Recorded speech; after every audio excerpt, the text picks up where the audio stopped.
Hello, everyone, and welcome to IoT Marketing Live. I'm Tiffani Neilson, and with me is the CEO and founder of IoT Marketing, Johannes Beekman.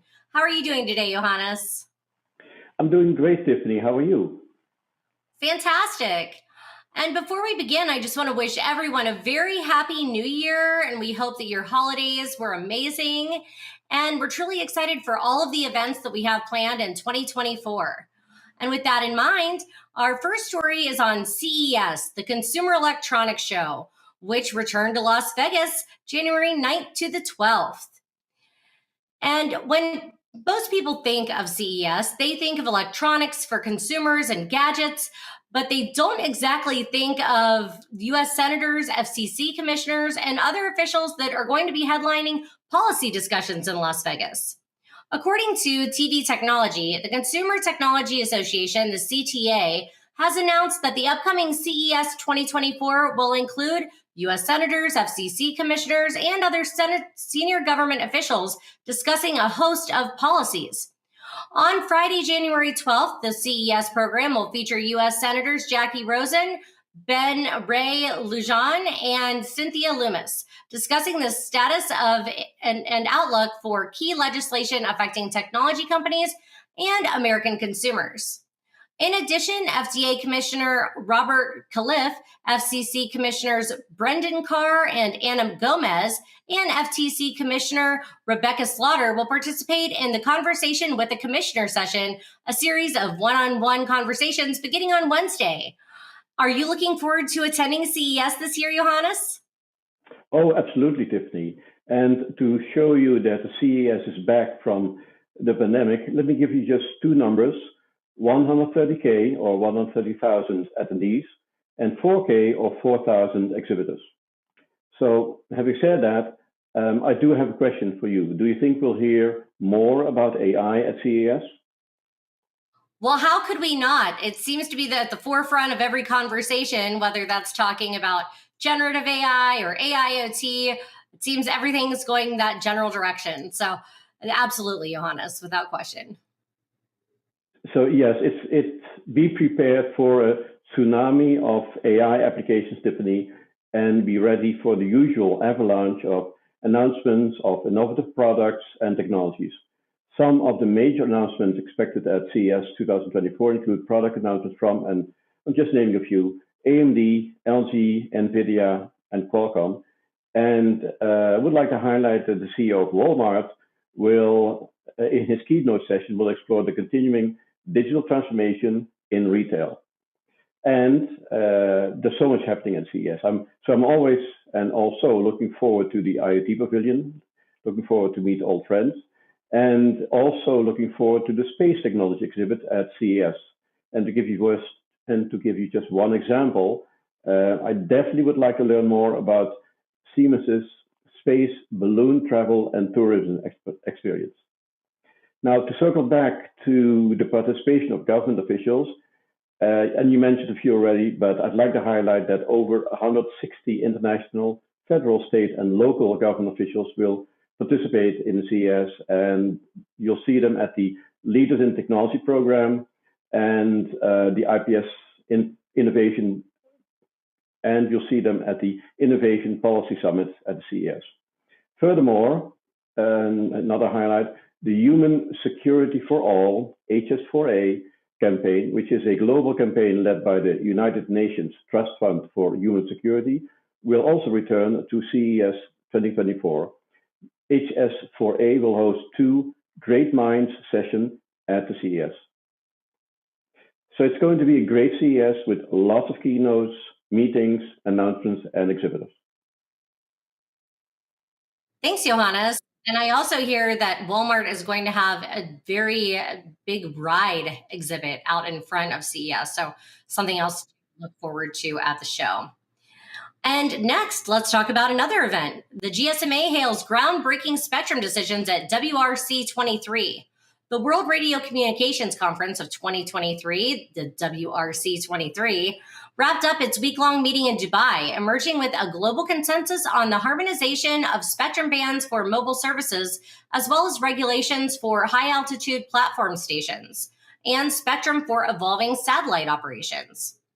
RCR Wireless reports that among the decisions to emerge from WRC 23 were official harmonization of existing bands for 5G in the mid-band, specifically the 3.3 to 3.4 gigahertz and 3.6 to 3.8 gigahertz bands, which the U.S. State Department said creates 500 megahertz of contiguous mobile broadband spectrum across the entire region while providing the necessary interference protection to our federal agencies who also use some of this spectrum. The 2 and 2.6 gigahertz bands emerged as spectrum for support of high-altitude platform stations as IMT base stations, HIBs, and regulations were established for operations of such equipment. Wi-Fi advocates were cheering the WRC decisions related to the use of the upper 6 gigahertz band, while deciding to identify the upper 6 gigahertz spectrum for international mobile telecommunications, or IMT, in Europe, Africa, and a few other countries. The conference adopted an international treaty provision to explicitly recognize that this spectrum is used by wireless access systems such as Wi-Fi. The GSMA, meanwhile, noted that countries representing more than 60% of the world's population is asking to be included in the identification of this band for licensed mobile at WRC 23. And it declared that 6 gigahertz spectrum is now the harmonized home for the expansion of mobile capacity for 5G advanced and beyond. What are your thoughts on the declarations on spectrum harmonizations from WRC 23, Johannes? Oh, I totally agree, and it's very necessary. But so let me put WRC 23 in perspective in the grand scheme of things. So the World Radio Communications Conference is organized by the International Telecommunication Union, or ITU, which is a specialized agency of the United Nations. 193 countries are members of the ITU, and the WRC is held approximately every 3 to 4 years and plays a crucial role in the international management of radio frequency spectrum and also satellite orbits. So what exactly does the WRC do? And I'll just highlight a few of its responsibilities. So, and we've seen that in the press release, the WRC reviews and if necessary revises the radio regulations, which is the international treaty governing the use of radio frequency spectrum and the geostationary satellite and non-geostationary satellite orbits. The WRC also allocates frequencies, or rather frequency bands. The conference addresses the introduction of new radio communication services and technologies, and we've seen that in the announcement, ensuring their access to the spectrum and orbits. It also facilitates the coordination and sharing of spectrum and orbital resources among countries to avoid harmful interference between radio services of different countries. The conference develops global standards for emerging technologies to ensure seamless global communications and interoperability. And going over the press release that was issued at the close of WRC 23, this actually was business as usual for the World Radio Communication Conference. So by the way, WRC 27 will be even more interesting. The preliminary agenda that the conference decided on contains several space-to-Earth, Earth-to-space, and space-to-space studies for radio communication regulation protocols. It seems like we were really ahead of the curve when we did our space tech webinar, Johannes. And now for our next story. New York strikes a $10 billion chip partnership with Intel, Micron, and others as New York State seeks to capture CHIPS and Science Act business. RCR Wireless shares semiconductor research and development will get a $10 billion boost in New York State with an announcement of what is being touted as the first and only publicly owned new high NA extreme ultraviolet lithography center in North America. The effort is in a partnership between the state of New York, Intel, Micron, and Applied Materials, Tokyo Electron, and others. New York is investing $1 billion, and the project is expected to create over 700 new direct jobs and retain thousands of jobs, according to the Office of New York Governor Kathy Hochul, as well as leveraging at least $9 billion in private spending and investment. The New York Center for Research, Economic Advancement, Technology, Engineering, and Science in New York is New York Creates, which is a partnership between Empire State Development, ESD, and the State University of New York, or SUNY. NY Creates will purchase and install the semiconductor lithography tool with Hachul in a press conference described as the most sophisticated semiconductor equipment on the planet.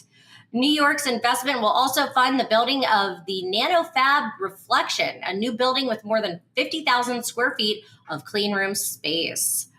Wow, Johannes, what are your thoughts on New York's semiconductor efforts? Well, the semiconductor industry is very, very capital intensive, Tiffany. And reviewing the press release, it appears that, as you mentioned, the core of this investment is expansion of the clean room at the Albany Nanotech complex, along with installation of one ASML EXE 5200 high-NA EUV scanner, which, by the way, has a price tag of somewhere between 300 and 400 million USD. However, this tool, the 5200, is the only tool on the planet that's capable of printing the fine geometry needed for the latest Apple M3 chip or the latest NVIDIA H200 AI processor or any one of the latest generation of processors that are coming out. Therefore, if New York wants to continue growing its semiconductor industry, and they have been very successful in the past 20 years, New York State and its partners will have to continue to invest. Thanks, Johannes. And when we look at the semiconductor manufacturing, it's also very water intensive. So that's something we could talk about more in our Green Things Summit, but I'll save that for later. Next, for electric bike company Bird, they filed bankruptcy, Fox Business reports. Bird Global files for Chapter 11 bankruptcy 2 years after going public. After losing nearly all of its market value since it began trading on the New York Stock Exchange through a special purpose acquisition company deal in November 2021 that valued the startup at $2.3 billion, the financial restructuring is the company's latest attempt to right the ship. According to Bird interim CEO Michael Washenshuni, the transformation began with the appointment of new leadership earlier this year. He also stated that Bird remains focused on their mission to make cities more livable by using micromobility to reduce car usage, traffic, and carbon emissions. Johannes, it seems to me that the race to zero is maybe caught up with Bird. And personally, I'm all for sustainability and sustainable best practices. And I think Bird was really ahead of the curve with this. So I'm pretty surprised by this news. And while I feel that, we should all have cars to drive and the option to drive cars, I know micromobility works in some environments, especially cities that are congested. So I'm just really, I'm puzzled by this, that Bird would go bankrupt. But what are your thoughts? Are you surprised at all, Johannes? Well, so I took a deeper dive into Bird, the company finances, and it's really a complicated story, Tiffany, but let me unpack this. So Bird Global had a very turbulent 2023. They went from Wall Street darling when they went to Wall Street to delisting, and delisting happened in September 2023. Also, 3 CEOs led Bird in 2023. First, the founder/CEO left in July, and then Bird had 2 other CEOs, interim CEOs, in the second half of the year. So it was turbulent on the leadership team too. Then Bird also made 2 acquisitions in 2023. First, Bird Global acquired Bird Canada, which is still an acquisition, in January of 23, and Spin in September of 23, which these 2 acquisitions positioned them as the largest micromobility operator in North America by market share. And then, of course, Bird filed bankruptcy on December 20, 2023. Interesting part of this bankruptcy is that only Bird US went bankrupt. The company's Canadian and European business were not included in bankruptcy. And Bird says that it will continue to operate as usual during the court-supervised bankruptcy process. So it's been a very turbulent year. I don't think there's something. This is a financial bankruptcy, so they're trying to reorganize all the debt structures, etc. So we'll see what happens in 23. I'm not worried about them. I think they'll come back. They are the biggest one in this market. So I do see that they will continue, and they will continue driving the price down.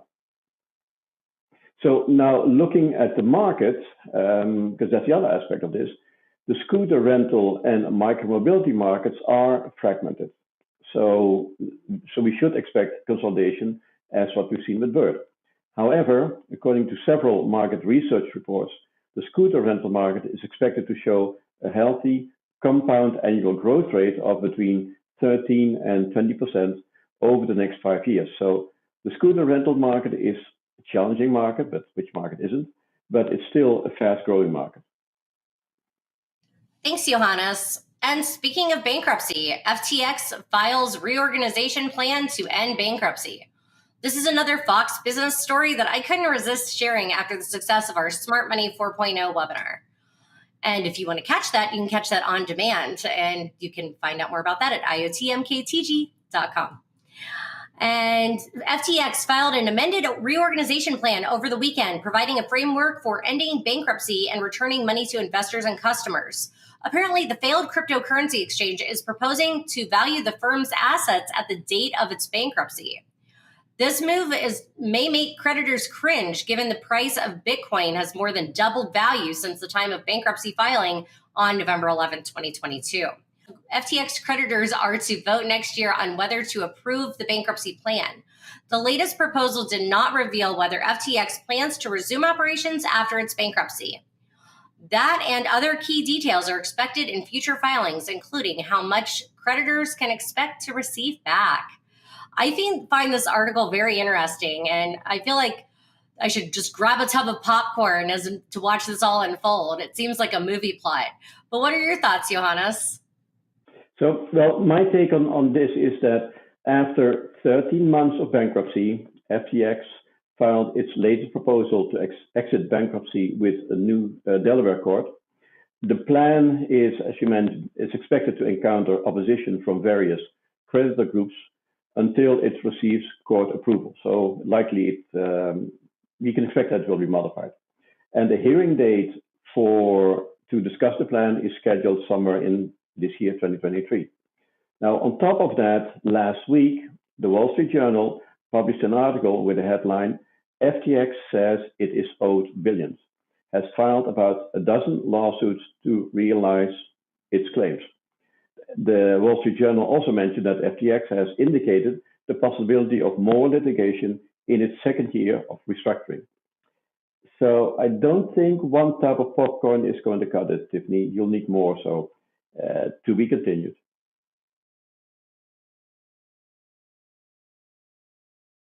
Thanks, Johannes. And our final story, DARPA and Raytheon are making a wireless energy web. According to the Inquirer, the Defense Advanced Research Projects Agency, DARPA, awarded Raytheon a $10 million contract to create a wireless internet for energy. The Persistent Optical Wireless Energy Relay, or POWER, will deliver energy to U.S. military equipment. As a result, it could remove or reduce the military's dependence on fossil fuels, delivery, and storage. Surprisingly, this technology may have mainstream adoption, as the article highlighted that many of the devices and substances we enjoy today were once exclusive to the military. In the future, wireless energy webs could remove the need to recharge our devices by linking them to power outlets. Instead, the cloud could refill our batteries. Well, since you found this story, Johannes, I'm curious, how soon do you predict that this technology will be publicly available? Well, first off, when I found this article, it seriously reminded me of Nikola Tesla's vision of wireless electricity transfer, albeit in a modern form. So instead of energy towers, we employ UAVs, and instead of energy transmission or electricity transmission, we utilize lasers. But clearly, because this is an official program of DARPA, and they have recognized both the necessity and challenges involved in this project. So we are now entering the initial phase of DARPA's, as you mentioned, POWER, or Persistent Optical Wireless Energy Relay program, where 3 teams will design and develop wireless optical power relays.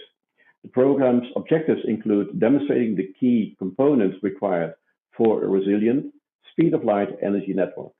Will it become reality? In some form, yes, and maybe even the form that we're thinking about right now. The timeline, however, remains uncertain given its military applications. And we, the public, may only become aware of this technology when the government decides to release it for civilian use. Thanks, Johannes.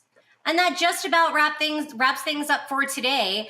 But to hear more about the newest emerging trends for 2024, please register now to attend our 2024 Emerging Trends webinar. We will be discussing all of the hottest trends for IoT and high tech on Thursday, January 25th. And we still have a couple speaking spots available. So if you are interested in participating in this event or one of our upcoming events, such as the Green Things Summit in April, our AI Day, Intelligent Thinking, that's coming up in July, or perhaps our Summit of Things in October, please reach out to us. We'd love to have a conversation or a conversation about how we can help you reach your marketing and sales goals in 2024. And you can do all of that at iotmktg.com. Be sure to register for emerging trends. Johannes, anything you'd like to add? Well, just like to reiterate, we have a very exciting program lined up for 2024, featuring 5 major events in addition to our regular monthly broadcast. And yes, if you're looking to start the year strong, we're here to assist in filling your sales pipeline for 2024. So please don't hesitate to reach out and schedule an appointment to discuss which events and marketing service would be the best fit for you. Thanks, Johannes. So whether it's content creation, if you'd like design services, production services, sponsorship opportunities, speaking opportunities, we have so much available, and we'd love to share all of these opportunities with you. So please reach out to us at iotmktg.com. And that wraps up today. So thank you again for joining us, and happy 2024. I hope it's off to a great start, everyone. Thank you, Johannes. Thank you, Tiffany, and happy 2024. Bye-bye. Bye-bye.